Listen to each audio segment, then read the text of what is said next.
நண்பர்களே வணக்கம். இன்றைக்கி நம்ம என்ன பார்க்க போகிறோம் அப்படின்னா, நம்ம ஒரு பில்டிங் வந்து கட்டுறோம். ஒரு 10 மாடியோ ஒரு 14 மாடியோ கட்டுறோம் அப்படின்னா, ஸ்க்ரீடு காங்க்ரீட் வந்து போடுவாங்க. பார்த்திங்கன்னா அது போடும்போது பார்த்திங்கன்னா, இந்த லைன் வந்து எல்லா இடத்துலையுமே ஒரு பாக்ஸ் மாதிரி ஒரு 4 மீட்டருக்கு 4 மீட்டர் இல்லைனா 3 மீட்டருக்கு 3 மீட்டர் போடுவாங்க. இது எதற்காக போடுதாங்க அப்படின்னா வந்து பார்த்திங்கன்னா, இப்போ ஆக்சுவலி வந்து இந்த இடத்துல ஒரு கிராக் ஃபார்ம் ஆகிருக்கு பாருங்கள். இது நம்ம போடும்போது இந்த கிராக் வந்து வெதர் கண்டிஷனால் வந்திருக்கலாம். காங்க்ரீட் வந்து டிலேவாக வந்ததுனால அந்த வண்டி வந்து லேட்டாக வந்திருக்கும். ஸோ அதனால் வந்து இந்த வெடிப்பு வந்திருக்கலாம்.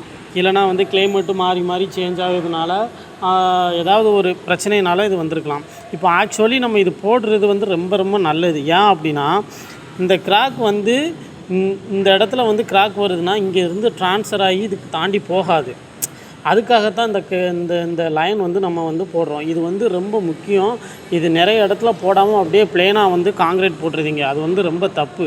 ஸோ இந்த மாதிரி போட்டிங்கன்னா ஒரு இடத்துல இருந்து ட்ரான்ஸ்ஃபர் ஆகி கிராக் வந்து இந்த லைனை தாண்டி போகாது. இதோடு நின்றுக்கிடும். ஸோ ஓகேவா, இதை வந்து எல்லாருமே வந்து கண்டிப்பாக ஃபாலோ பண்ணுங்கள் சிவில் இன்ஜினியர்ஸ்.